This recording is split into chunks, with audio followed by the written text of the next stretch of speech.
There's something nobody tells you about being the invisible child in a family. It doesn't feel like neglect at first. It feels like normal. It feels like just the way things are. You don't realize how much has been taken from you until the day you're sitting in a lawyer's office, watching your father sign your entire future over to your brother, and the only thing you feel is a quiet, hollow kind of unsurprise. My name is Claire. I'm 34 years old. And I want to tell you something that took me almost a decade to understand.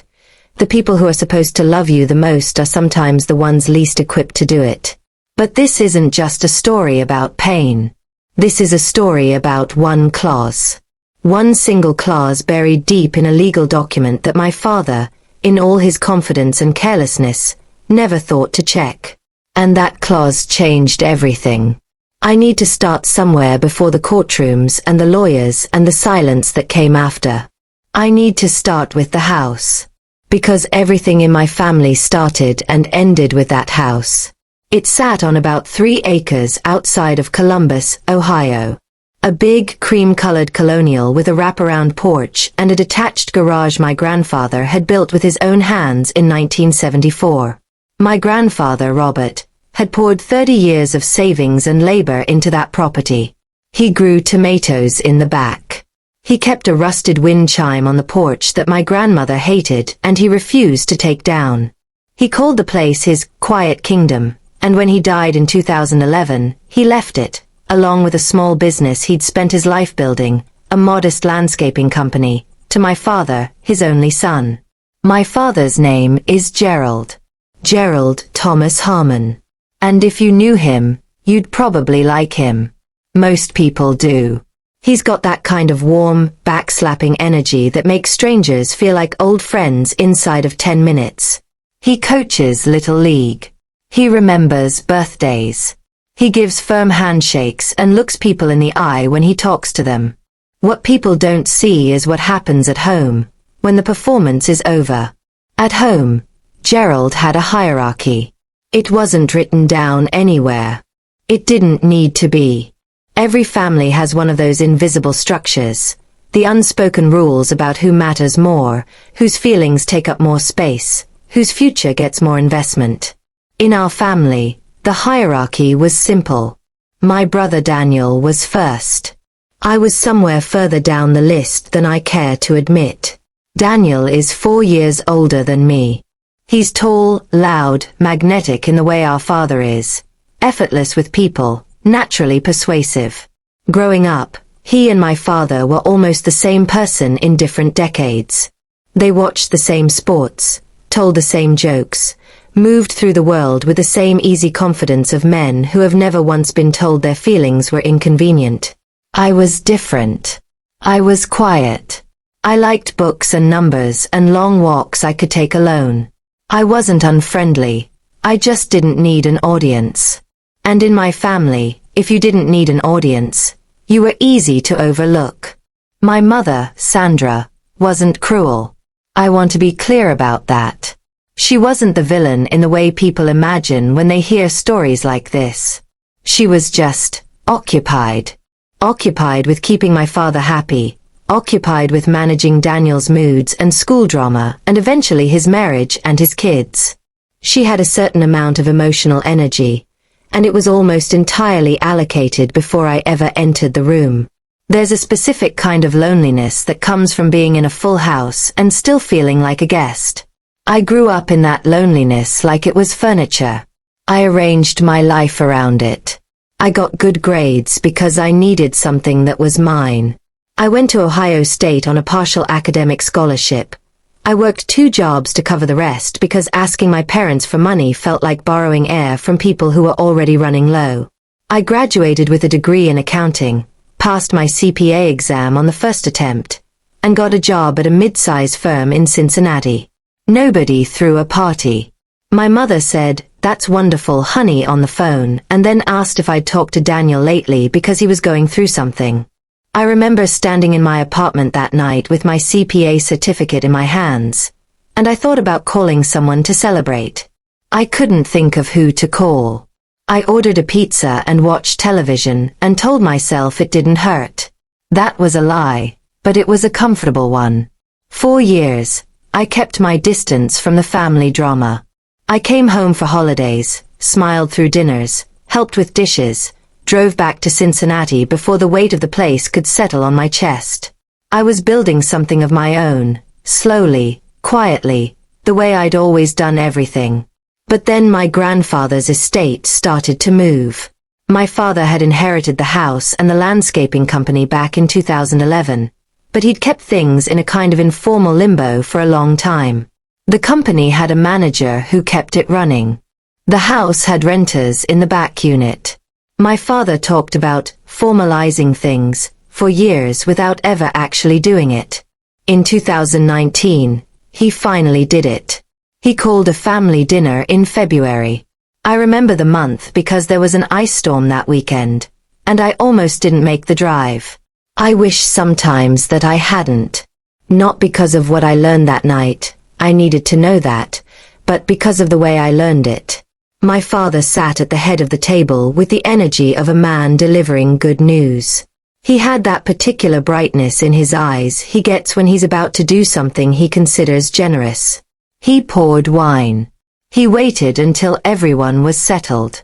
My mother was smiling in the way she smiles when she already knows what's coming.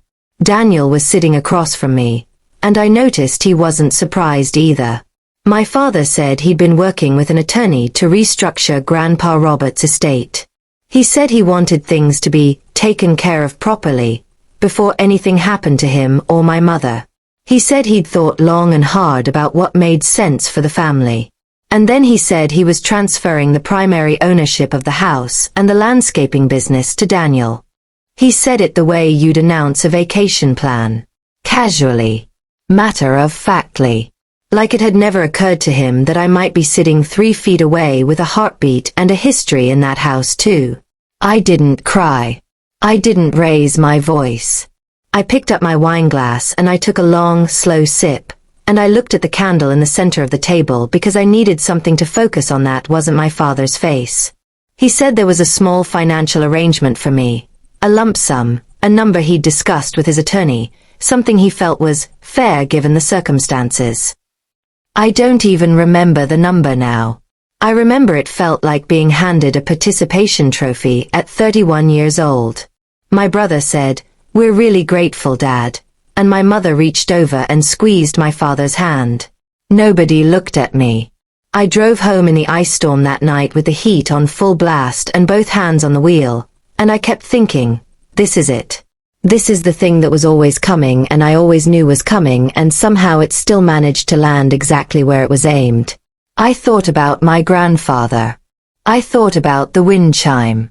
I thought about the summers I'd spent in that house helping him in the garden while Daniel was at baseball practice, and how Robert used to call me his little accountant, because I was the one who helped him balance his business ledger when I was 14 years old. I thought about a conversation I'd had with my grandfather, maybe 3 years before he died, sitting on that wraparound porch in the early evening, watching the light go gold over the yard. He'd been quieter than usual. And he'd said to me, very carefully, like he was choosing each word, "Claire, I want you to know that I see you. I've always seen you." I hadn't understood what he meant at the time. I thought it was just something old people said. That night, driving home through the ice, I started to understand. And I started to wonder. When my grandfather died, he had left the property to my father. That was documented. But my grandfather was also meticulous. He was a man who labeled every shelf in his garage and kept 30 years of tax returns in a filing cabinet organized by color-coded tabs. He wasn't someone who did things informally or left loose ends. I was an accountant.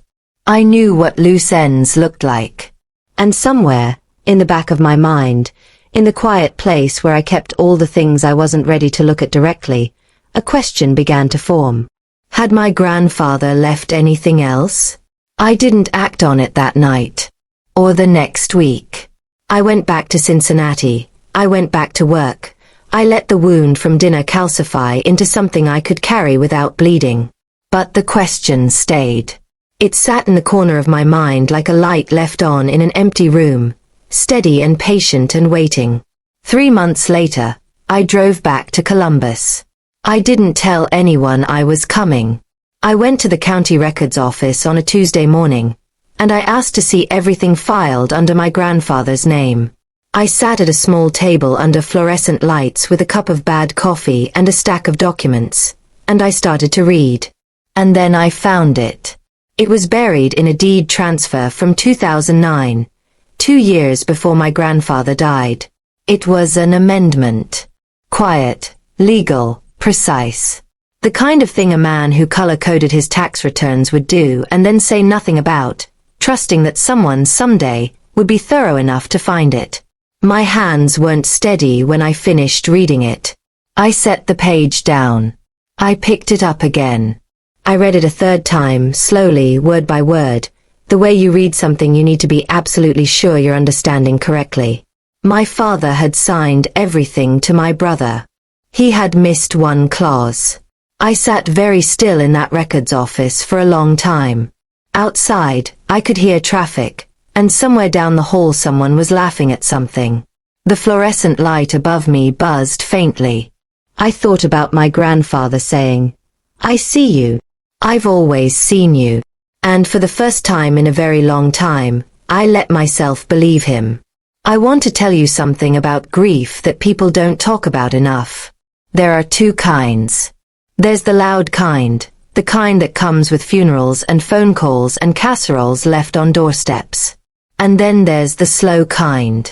The kind that accumulates over years, so gradually you don't even notice it happening, until one day you're sitting under fluorescent lights in a county records office holding a piece of paper that changes everything, and you realize the grief was never really about the paper at all. It was about every dinner table. Every phone call that started with Daniel's name. Every time your mother said, "That's wonderful, honey," and moved on before the sentence had finished landing. I sat in my car in the parking lot outside the records office for almost 40 minutes. I didn't call anyone. I didn't cry.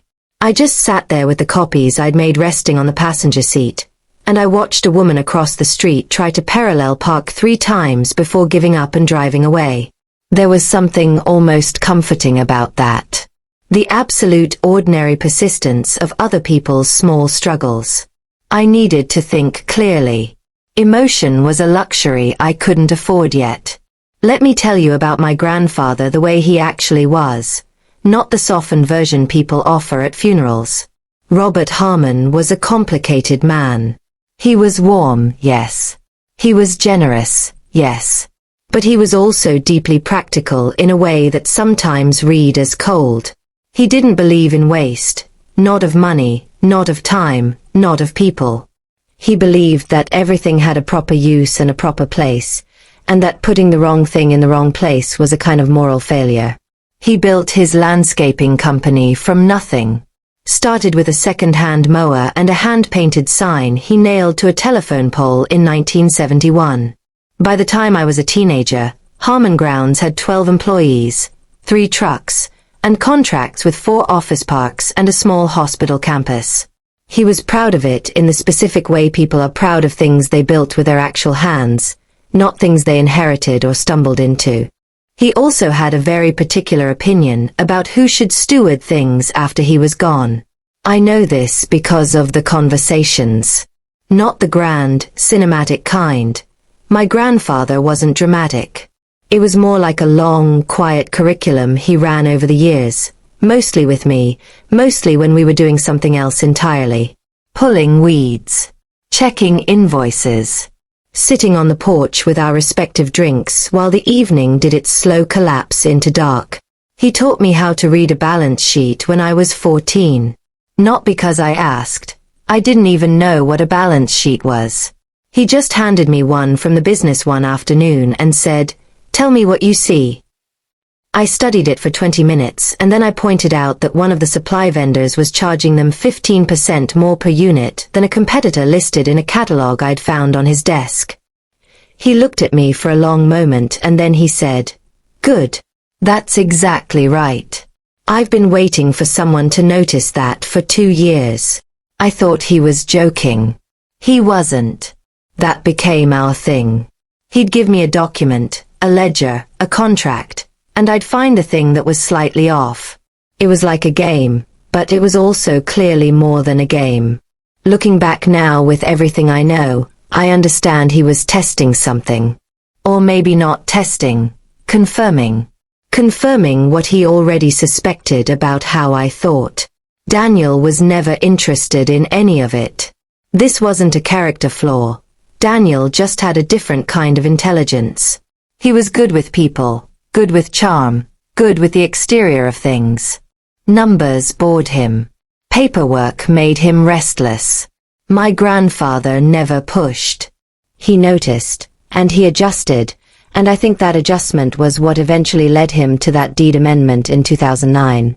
But here's the thing that took me years to untangle. My grandfather never told me about the amendment. Not directly. And for a long time I asked myself why. If he wanted me protected, why not just say so? Why leave it buried in county records like a map to something I didn't know I was looking for? I think I understand it now. He didn't tell me because he wasn't sure I'd need it. He was hoping my father would be fair. He trusted his son, up to a point, and he didn't want to create conflict or expectation where there might not need to be any. The amendment was a contingency. A quiet insurance policy for the version of the future where my father's favoritism overrode his fairness. He just didn't account for how completely that version of the future would arrive. My father's favoritism toward Daniel wasn't loud or theatrical. That's important to understand. It wasn't the kind of thing you could point to in a single moment and say, "There, that's it, that's the proof." It was ambient. It was in the air of every room we shared. It was in the way my father's face changed when Daniel walked in, that particular opening up, like a window being raised, versus the way it stayed neutral, pleasant, and slightly distracted when I did. My mother was more aware of it than she ever let on.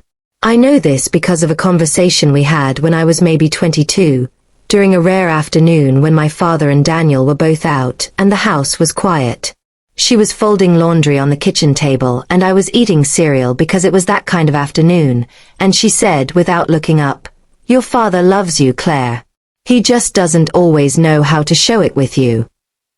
I said, "What does that mean?" She smoothed a crease in a shirt and said, You're a lot like his mother." And they had a complicated relationship. I didn't know what to do with that, so I didn't do anything with it. I filed it in the same place I filed everything that hurt in a way I couldn't explain, the back of the cabinet, behind the things I used every day. But now, sitting with those county documents, I thought about it again. I wondered how much my mother knew about the estate restructuring before that February dinner. I wondered if she'd asked any questions, or if she'd decided it wasn't worth the friction. I wondered a lot of things about my mother that I'd been carefully not wondering for most of my adult life. What I found in the records was this, and I want to be precise because precision matters. In 2009, my grandfather had filed a deed amendment for the property. The main transfer of ownership to my father was still intact. Robert left the house to Gerald, no dispute there. But the amendment contained a specific clause, what's called a reversionary interest clause, that stated the following in language I'm going to simplify because the legal version takes half a page. If the property was ever transferred out of direct ownership of Gerald Thomas Harmon, meaning sold, signed over, or restructured in any way, a 1/3 interest in the property and any associated business assets under the Harmon Grounds name would automatically revert to the secondary beneficiary, named in the original estate documents. The secondary beneficiary was not Daniel. It was me. My grandfather had named me Claire Elizabeth Harmon, specifically by full legal name, in a document filed with the county in 2009, 2 years before he died, when his mind was still sharp and his handwriting still steady. My father didn't know. I was almost certain of that. Because if he had known, he never would have filed the transfer to Daniel. He would have found another way, a slower, more invisible way to cut me out. This wasn't malice with a plan. This was carelessness born from the absolute certainty that I wasn't watching, wasn't looking, wasn't going to find anything. That certainty was the most painful part. Not the clause itself. The assumption behind the oversight, the bone-deep conviction that I didn't matter enough to account for. I drove back to Cincinnati that afternoon with the documents in a manila folder on the passenger seat. I stopped for gas outside of Springfield and I stood at the pump watching the numbers turn over, and I thought about what to do with what I knew. I could do nothing. That was always an option. I could put the folder in a drawer and keep living my quiet life and let my father and Daniel have their arrangement and keep the distance I'd already built between myself and all of it. I stood with that option for exactly as long as it took the tank to fill. Then I got back in the car, and I called a lawyer. Not a family friend. Not someone my father golfed with. I called an estate attorney in Columbus I'd found through a professional contact, a woman named Patricia Osei who had a reputation for being both meticulous and unbothered by complicated family situations. Her assistant answered, and I asked for a consultation. The assistant asked what it was regarding. I said, "An estate matter. There's a clause that wasn't accounted for in a recent transfer." I kept my voice level and professional. I was an accountant. I knew how to talk about documents without letting my hands shake. What I didn't know, what I couldn't have known in that moment, was how much more complicated this was about to get. Because the clause was just the beginning. The clause was the door. What was behind the door was something my grandfather had been protecting for years, something even I hadn't known to look for. And my brother, in his confidence and his carelessness, had already started spending money he was about to discover he didn't entirely own. There's a particular kind of power in knowing something that no one knows you know. It's not a cruel power, not inherently. It's more like stillness.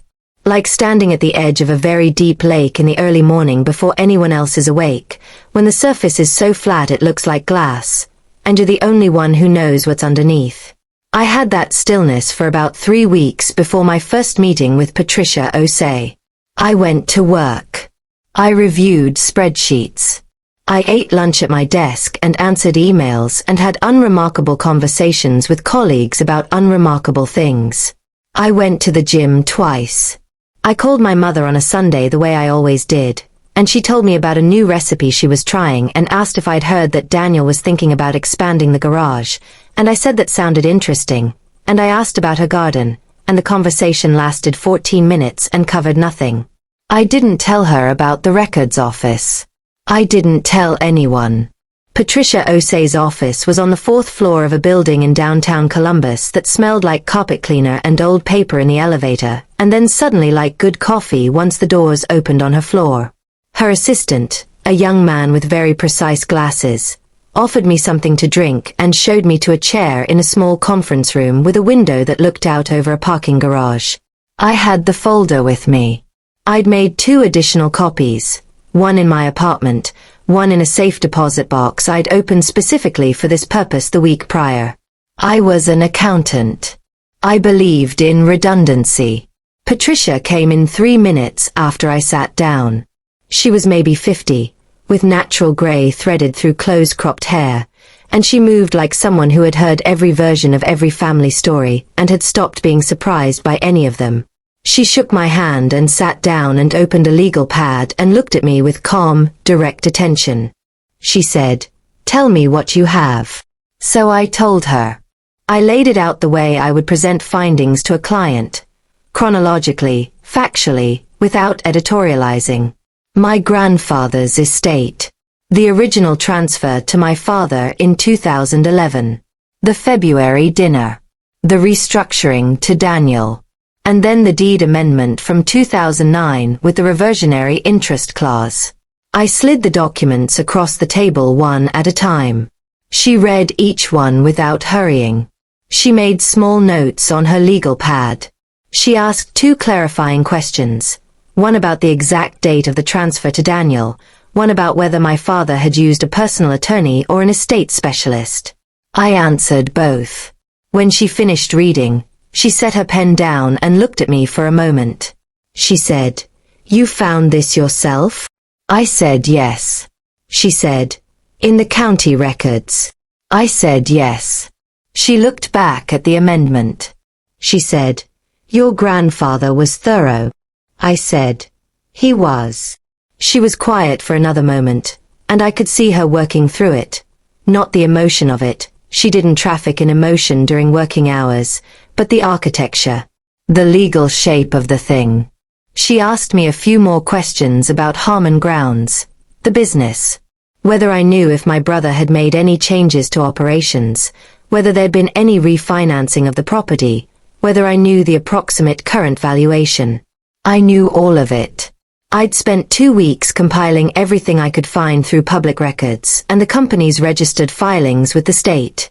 I had a separate folder for the business documents. I slid that across too. She looked at me differently after that. Not with surprise exactly. More with a kind of recalibrated attention. Like she'd walked into the room expecting one kind of conversation and found another. She said, "You've done a lot of the preliminary work already." I said, "I'm an accountant. It's how I process things." She almost smiled. "The reversionary clause is valid. It was properly filed, it predates the transfer, and your name is clearly specified. The question is enforcement.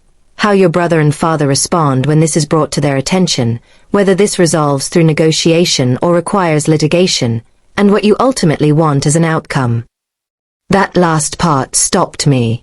What did I want as an outcome? I'd been so focused on finding the thing and understanding the thing that I hadn't spent enough time sitting with that question.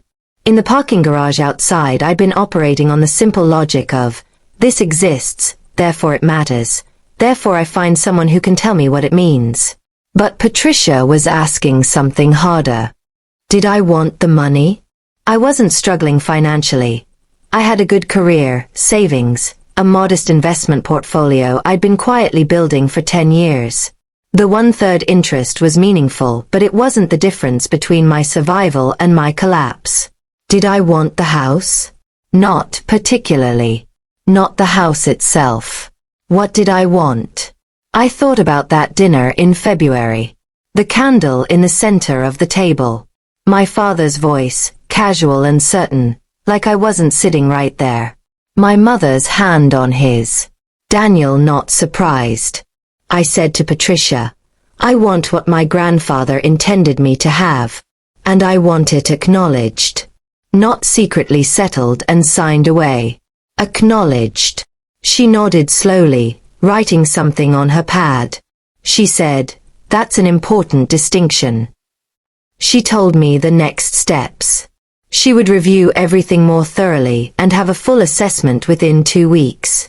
If the clause was as solid as it appeared, and she believed it was, we would send a formal notice to my father and his attorney outlining my legal interest in the property and the business assets. This was not optional. It was not a negotiation opener. It was a statement of legal fact. She told me to continue as I had been.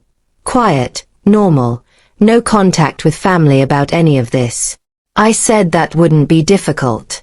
She looked at me in that careful way again and said, "I imagine not." I drove home. And that's when the waiting began, which is its own particular kind of suffering, even when you're holding all the cards. The 2 weeks felt like 2 months. I went about my life. I slept badly some nights, fine on others. I ran the numbers in my head constantly, not because I didn't already know them, but because it was a way of holding on to the solidity of the thing. The clause was real. The document was real. My grandfather had sat down in 2009 and written my full name into a legal document and filed it with the county. That was a real act, performed by a real person who had looked at the shape of his family and made a deliberate, quiet decision. About 10 days in, my mother called on a Wednesday afternoon, which wasn't our usual schedule, and I felt my chest tighten when I saw her name on the screen. I answered normally. She said she was just checking in. She asked how work was going. She mentioned that Daniel had started talking to a contractor about the garage expansion and that Gerald was excited about it. She said Gerald was thinking about having a small sign made for the front of the property, something with the Harmon name on it, something permanent. Something permanent. I said that sounded nice. She paused for a moment, and then she said, in a different register, softer, "Are you okay, Claire? You've seemed a little distant lately." I looked out my apartment window at the street below. A kid was trying to ride a bicycle on the sidewalk while his father ran alongside him with one hand on the back of the seat. Not quite letting go but not quite holding on either. I said, "I'm fine, Mom. Just busy with work." She said, "Okay. You know you can always call us if you need anything." The word us moved through me in a way I didn't have language for in that moment. Us. Like it was just a family. Like February had been nothing. I said, "I know. Thanks, Mom." We hung up, and I sat for a minute, and then I went back to being very, very still. Patricia's full assessment came on a Thursday morning in a 12-page document she sent to my secure email. I read it twice before getting out of bed. Then I made coffee and read it a third time. The clause was valid. Fully, unambiguously, legally valid. She'd run it past a colleague who specialized in reversionary property law just to be certain. The language was clean and the filing was proper, and my grandfather had, it turned out, used a different attorney than my father's usual family lawyer. A small firm in Delaware, Ohio, one that specialized in estate planning for small business owners, which explained why it had never surfaced in any of my father's dealings with his own attorney. My grandfather had been careful. Deliberately, specifically careful. He had chosen a separate attorney, in a separate office, outside the usual family orbit, to file a document protecting me. How long had he been watching? How long had he seen what I was too close to see clearly? That his son was going to do exactly what he did, given the chance. I thought about the last summer before he died. He'd had a small health scare in the spring, nothing ultimately serious, but enough to make him think. He'd spent that summer working in the garden more than usual, sitting on the porch more than usual. I'd visited twice, and both times he'd seemed like a man doing quiet, deliberate accounting of something. Not sad. Just precise. The way he was about everything. On my second visit, near the end of August, he'd pulled out the business ledger and we'd gone through it together the way we always did. At the end, when we were putting things away, he'd said, almost like an afterthought, "You know, Claire, the most important thing in any document is the thing the other person doesn't know to look for." I'd laughed a little and said, "Are you teaching me something?" He'd patted my hand and said, "I already did. You just don't need it yet." I pressed my hands flat on my kitchen table and let that memory settle over me, and I felt the particular ache of love for someone who isn't there anymore. Then I picked up my phone and texted Patricia, ready to move forward. Her response came 11 minutes later. "I'll draft the notice. Prepare yourself. This will not be quiet once it starts." She was right about that. She had no idea how right. Because what neither of us knew yet was that Daniel, in the 4 months since my father had signed the transfer, had already done something that took a complicated legal situation and turned it into something significantly larger. He had used the property as collateral. He had borrowed against it. And the bank had approved a loan of $240,000, secured against an asset that, as of the moment my grandfather filed that amendment in 2009, my brother did not entirely own. I found out about the loan the same way I found out about everything. Not through family, not through confrontation, not through some dramatic revelation over a dinner table. I found out through a document. A public filing, recorded with the county just like everything else, sitting in the same database where my grandfather's careful handwriting had been waiting for me all along. Patricia found it first. She called me on a Friday afternoon, and I knew from the way she said my name when I answered. Measured, deliberate, with that specific quality of stillness that precedes complicated news, that something had shifted. She said, "I need you to sit down if you aren't already." I was standing in my kitchen. I sat down. She told me about the loan.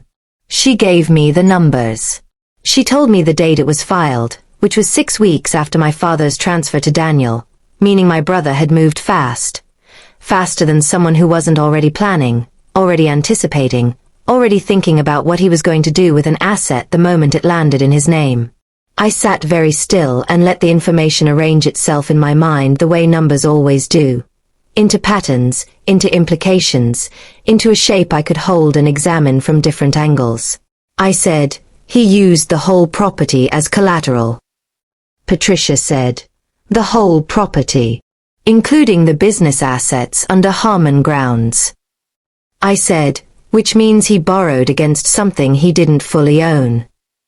She said, that is precisely the legal problem, yes. There was a pause. Outside my kitchen window, the late afternoon light was doing something complicated with the clouds, turning the sky a color between gold and gray that I don't have a name for. I watched it for a moment. I said, what does this mean for the bank? Patricia said, it means they approved a loan secured by an asset with a clouded title. Whether they conducted proper due diligence is a separate question. What it means for us is that the situation is considerably more urgent than it was last week.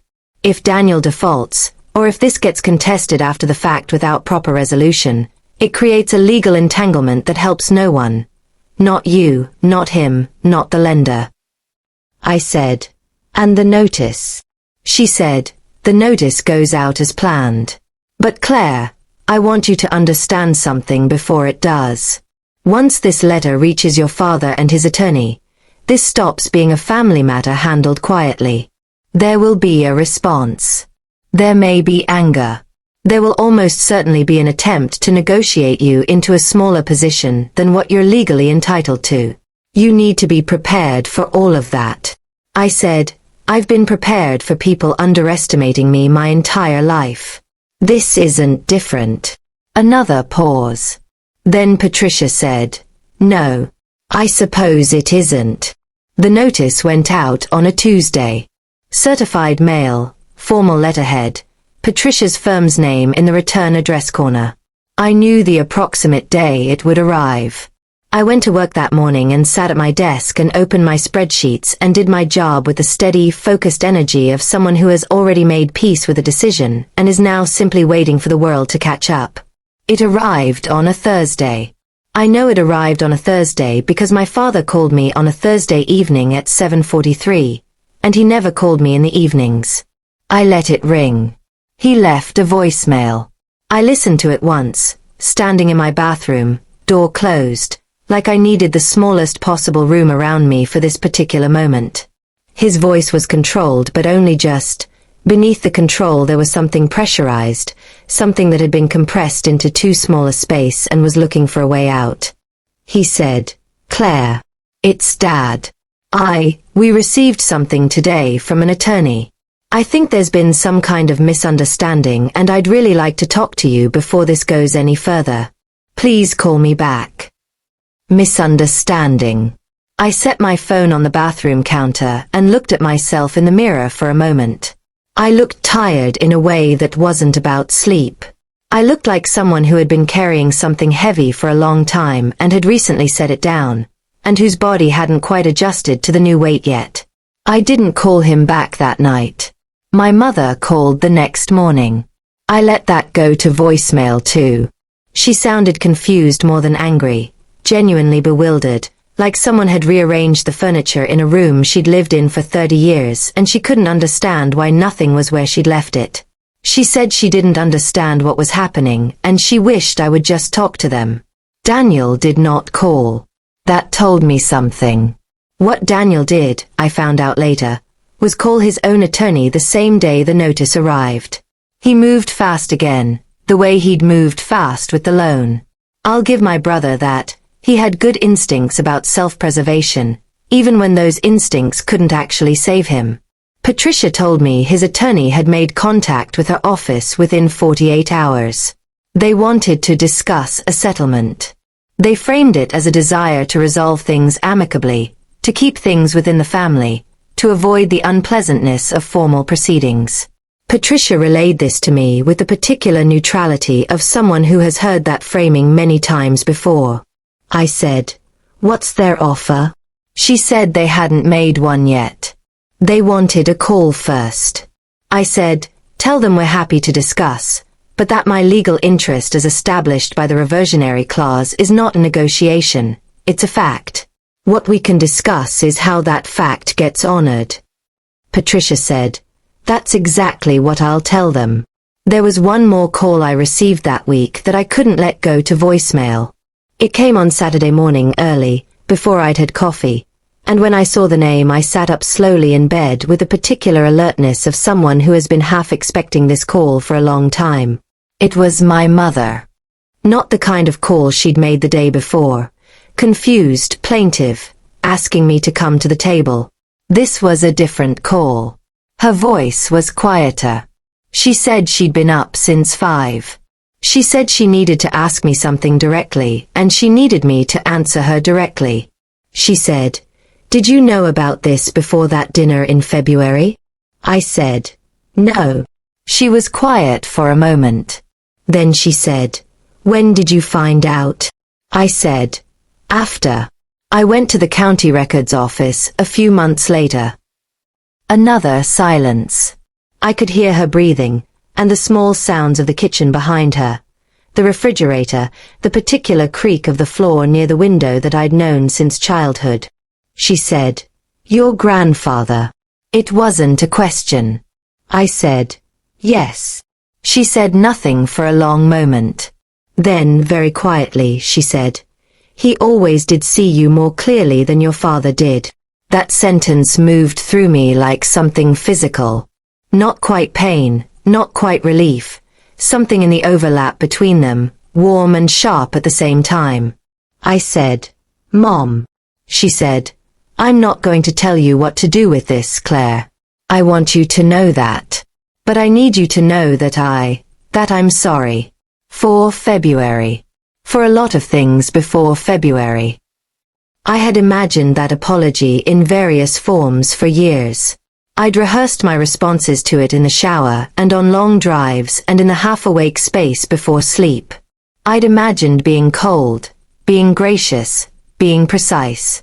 I'd imagined saying everything I'd never said. What I actually said was nothing, for a moment.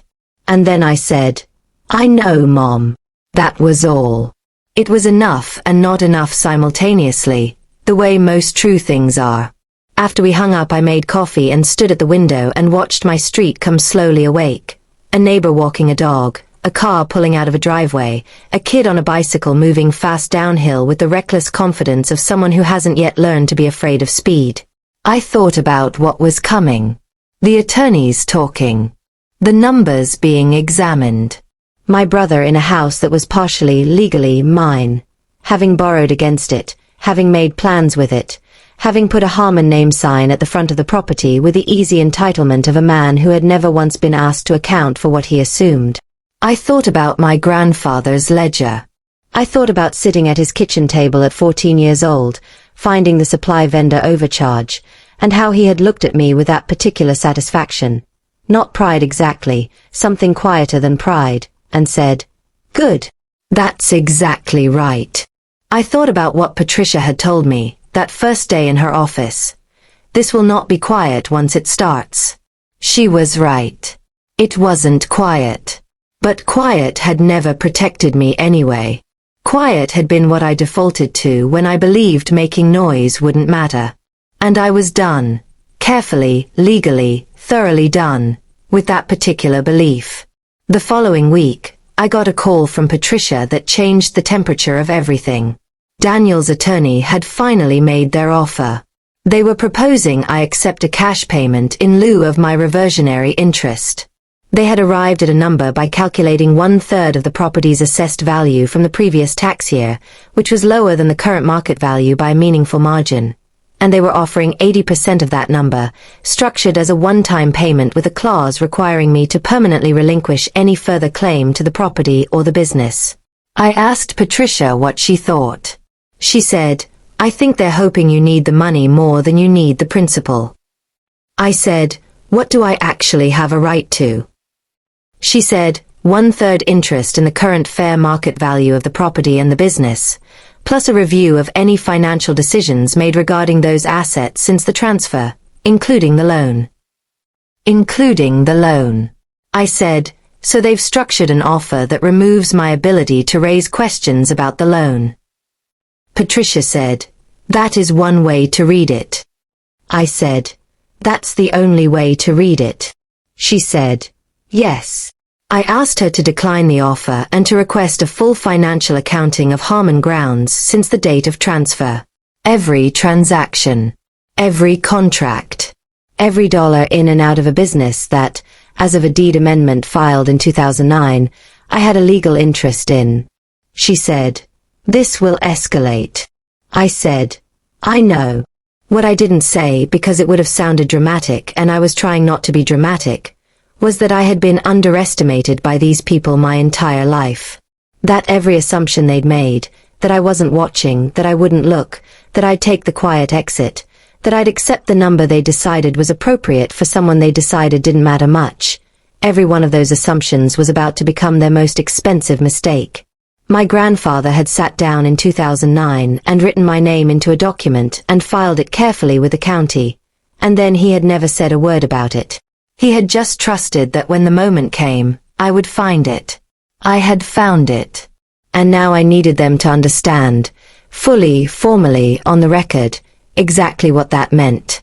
The financial accounting request landed in Daniel's attorney's office on a Wednesday morning, and by Wednesday afternoon, Patricia had received a phone call that she described to me as notably less composed than their previous communications. I want you to understand the architecture of what was happening, because this is where it stops being just an emotional story and becomes something with real, structural weight. My brother had borrowed $240,000 against a property in which I held a legally established 1/3 reversionary interest. That interest predated his ownership. That interest was filed, recorded, and valid. Which meant, in plain language, that the bank had approved a secured loan against an asset that was not entirely his to secure. Banks do not enjoy discovering this. Patricia had been careful and deliberate about the sequencing. The notice to my father and Daniel came first. That established my claim formally before anything else moved. The declined settlement offer came second. That communicated that I wasn't looking for a quiet exit. The financial accounting request came third. That opened the window onto everything that had happened inside Harmon Grounds since the transfer. And the fourth step, which Patricia had mentioned to me quietly near the end of our last call, was one she hadn't taken yet but was prepared to take if necessary. She could notify the lender. She didn't need to. Not yet. The accounting request alone was enough to make Daniel's attorney understand that we were not operating on the assumption that this would stay small and manageable. We were operating on the assumption that every thread would be pulled, carefully, completely, for as long as it needed to be pulled. The accounting documents arrived 11 days later. I received them as a digital file and I opened them on a Sunday morning with my second cup of coffee and the specific focused attention I reserve for documents that matter. I went through everything line by line, the way my grandfather had taught me, looking not for what was there but for what the numbers implied about what wasn't. It took me about 2 hours to find it. Harmon Grounds had 3 primary commercial contracts when my grandfather died. The office parks, the hospital campus, a small municipal contract for a public park near downtown Columbus. Under Daniel's management, 2 of those contracts had been renegotiated. The terms of the renegotiated contracts showed lower annual values than the originals, which on its own might simply mean the market had shifted or the relationships had needed maintenance. But the new contractor of record on both renegotiated accounts was a company called Meridian Property Services. I searched Meridian Property Services in the Ohio Business Registry. It had been registered 8 months ago. Its registered agent was a man named Todd Pressler. Todd Pressler was Daniel's brother-in-law. I sat with that for a long moment. The coffee had gone slightly cold.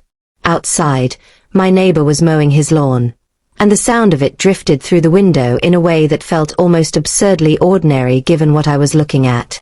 My brother had renegotiated two of the business's primary contracts at reduced rates and redirected them through a company owned by his wife's brother.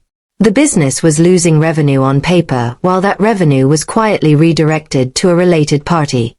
It was the kind of arrangement that looks unremarkable in isolation and looks like something else entirely when you see the connection. I called Patricia. She answered on the second ring.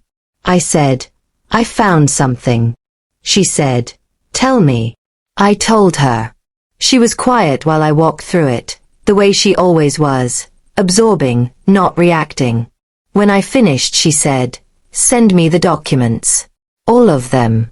I need to look at this before I say anything definitive." I sent them within the hour. She called back that evening. She said, "Claire, I want to be careful about the language I use here because we are still in early stages. But what you've identified is a pattern that warrants serious scrutiny. Whether it constitutes a breach of fiduciary duty, self-dealing, or something else depends on details we don't have yet. What I can tell you is that this changes the nature of our position considerably." I said, "How considerably?" She said, "We are no longer simply asserting a reversionary interest in a property. We are potentially looking at a challenge to the financial management of an asset in which you have a legal stake, during a period when that management appears to have benefited a related party at the expense of the business's value." I said, "In plain language." She said, "In plain language, if this is what it looks like, your brother may have been systematically reducing the value of an asset that was partially yours, while routing money to his wife's family. That is a significantly more serious legal matter than a property dispute." The lawnmower outside had stopped. The evening was very quiet. I said, "What do we do?" She said, "We send a second notice. More formal than the first. We outline what we've found and what we believe it implies, and we give them an opportunity to respond before we take the next step." I said, "What's the next step?" She said, "Litigation. And notification to the lender." I said, "Send the notice." What happened in the 10 days after that notice landed, I know partly from Patricia and partly from my mother, who called me 3 days in, sounding like someone trying to hold a conversation while standing in the middle of a room that was quietly coming apart. She said my father and Daniel had argued.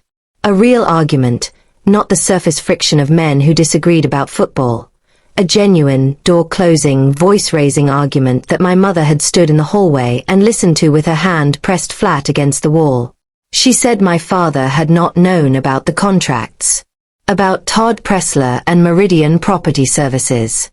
She said when Daniel tried to explain it, framing it as a business decision, an efficiency measure, a restructuring. My father had gone quiet in the way he went quiet when he was genuinely shaken, which was rare enough that my mother had found it frightening.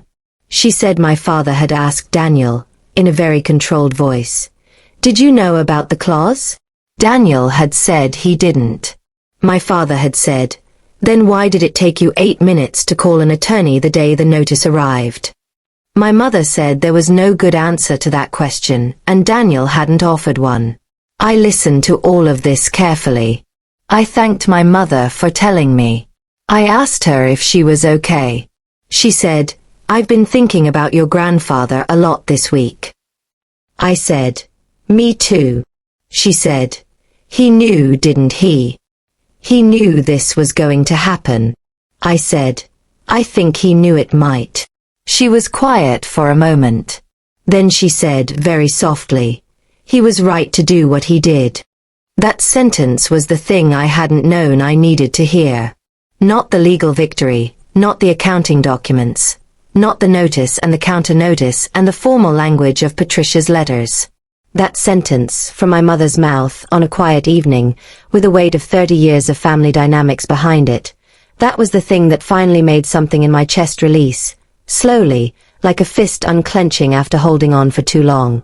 The formal resolution came 5 weeks later. Daniel's attorney and Patricia reached an agreement through mediation that I approved after careful review. The terms were as follows. And I want to be precise again because precision is how I honor what my grandfather gave me. My 1/3 interest in the property was formally acknowledged and recorded. The fair market value of the property was assessed by an independent appraiser rather than the previous year's tax assessment, a difference that added significant value. Daniel's loan was restructured with the lender's involvement, acknowledging the clouded title, and a portion of the loan proceeds were accounted for in the settlement. The Meridian Property Services contracts were terminated. Harmon Grounds was placed under a structured management agreement with independent oversight for 2 years, during which I had the right to review quarterly financial reports. And Daniel bought out my interest, not at 80% of a deflated number, but at full fair market value, as assessed independently, with a payment structure negotiated to protect both parties. The number was not small. I sat in Patricia's conference room on the day the final agreement was signed, and I looked out the window at the parking garage, and I thought about the 14-year-old girl at a kitchen table in Columbus, finding a line item in a business ledger that nobody else had noticed, and an old man looking at her with quiet satisfaction and saying, "Good. That's exactly right." Patricia walked back in after the final signatures and set a copy of the agreement in front of me and sat down. She said, "How do you feel?" I thought about it honestly before I answered. I said, "Like something that was always mine finally has my name on it." She nodded. She said, "For what it's worth, your grandfather built something careful. He trusted the right person to find it." I picked up the agreement and held it for a moment. The weight of it, the specific solid reality of paper that says what it says and cannot be undismissed or overlooked or handed to someone else at a dinner table while you sit 3 feet away. Then I put it in my bag, shook Patricia's hand, and walked out into an afternoon that was bright and cold and completely ordinary, which felt exactly right. The drive home from Patricia's office took 23 minutes. I know because I watched the clock in a way I hadn't watched anything in months. Not anxiously, not counting down, just noticing.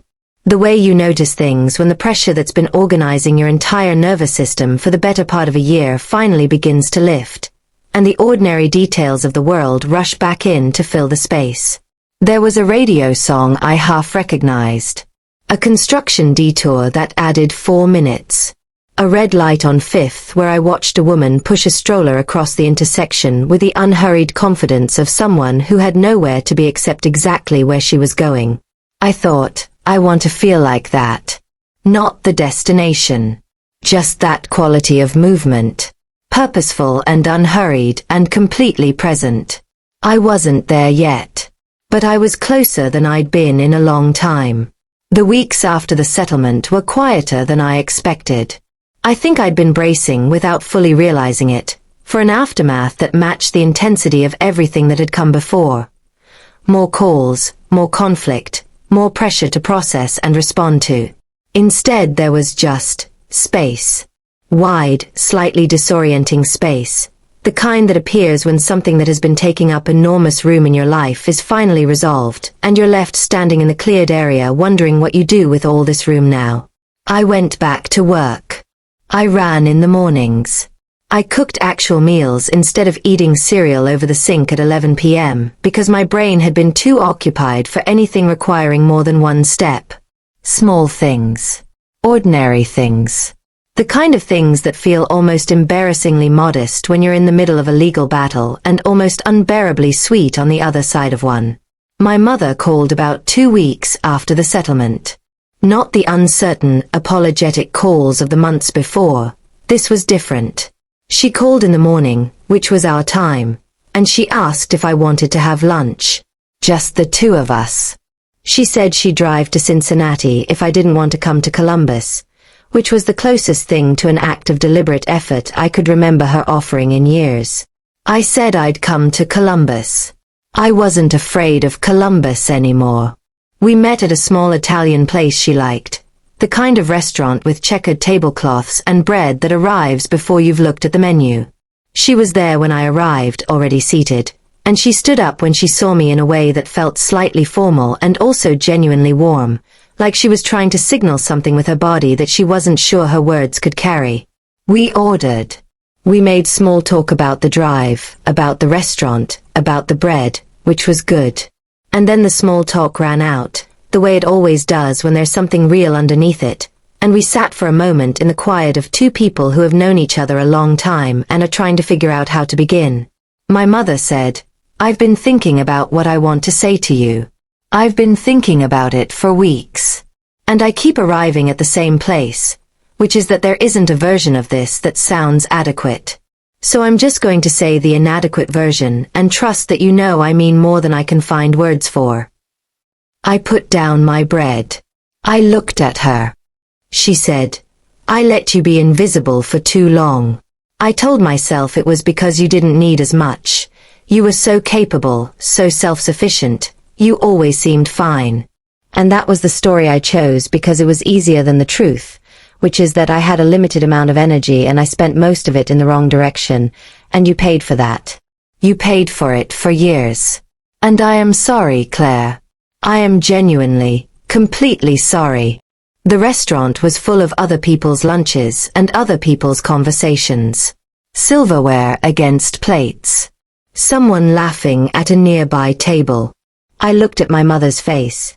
The lines of it, the tiredness in it, the effort she was making to hold my gaze and not look away, and I felt something complicated happen in my chest. Not the dramatic dissolution of years of pain. Not the cinematic forgiveness scene where the music swells and everything is resolved in a golden light. Just movement. Something that had been load-bearing for years shifting very slightly, creating a new configuration, not the same as before and not entirely healed but different. Changed. I said, "I know you love me, Mom. I've always known that." Knowing someone loves you and feeling that love consistently are different things. And for a long time I only had the first one. I needed both. She nodded. Her eyes were wet, but she kept her composure, and somehow that felt more real than if she'd cried. She said, "You deserved both. You always deserved both." We ate lunch. We talked, really talked, in a way I couldn't remember us talking in years. About her childhood, about things she'd never said about her own mother, about the specific quiet terror of loving people and being afraid you've already failed them before you understood what failing meant. It wasn't a perfect conversation. There were things we circled around instead of moving through. There were silences that held more than either of us had words for. But it was real. It was the most real conversation we'd had in 30 years, and it lasted 2.5 hours, and when we walked out to the parking lot she held me for a moment longer than she usually did, and I let her. My father did not call.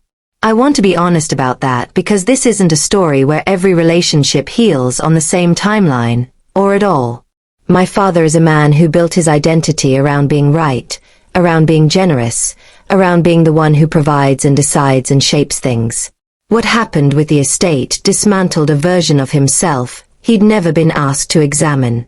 I don't know if he has the tools for that examination. I don't know if he wants them. What I know is that I stopped waiting for him to call. Not with bitterness.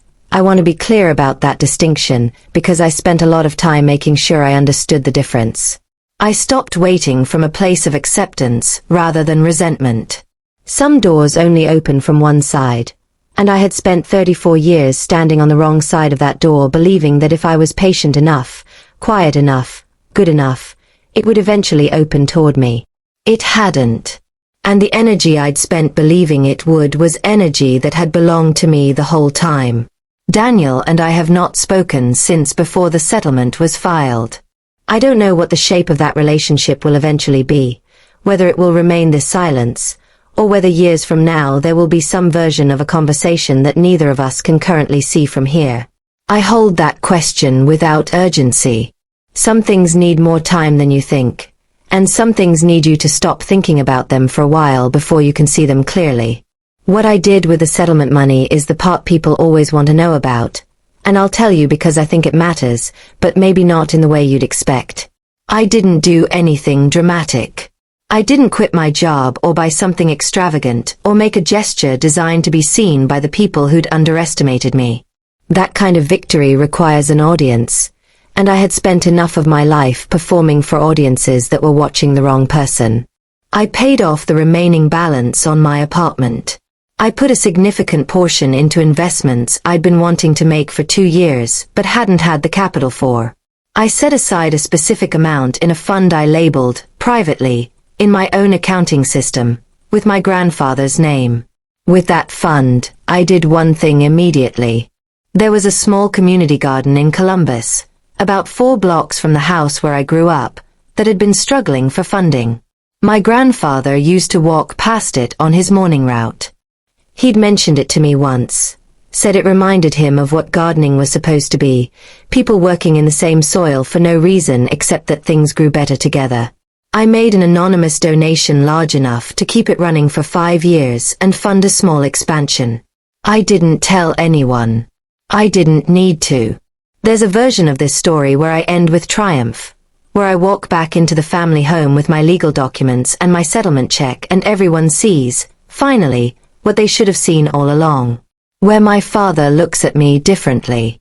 Where Daniel apologizes with genuine understanding. Where justice arrives loudly and publicly, and I get to witness every face in the room rearrange itself into the expression I deserved for 30 years. That's not what happened. And I've made peace with that. Real peace, not the performed kind. What actually happened is quieter and harder to hold, but more true. I found something my grandfather left me. Not just the clause. The clause was just paper. What he left me was the evidence that I had been seen. That someone in my family, the person who built the thing they were all so busy dividing, had looked at me clearly and found something worth protecting. Had trusted me to be thorough, to be patient, to be exactly who I was without apology. That's the inheritance that actually mattered. The legal one just confirmed it. I still run in the mornings. I still eat breakfast at my window and watch the street come alive. My life is not dramatically different from the outside. Same apartment, same job, same city. But something in the interior of it has been rearranged, in the way that rooms feel different after you've moved the furniture, even if everything is still there. I think about my grandfather sometimes when I'm doing the ordinary things.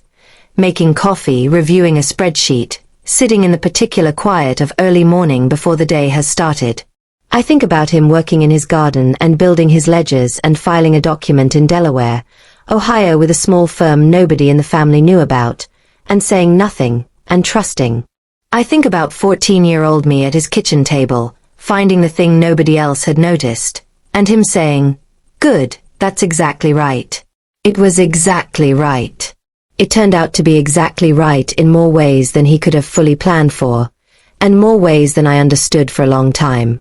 "I see you," he said. "I've always seen you." "I know, Grandpa. I know." And finally, after everything, I've started to see myself that way too.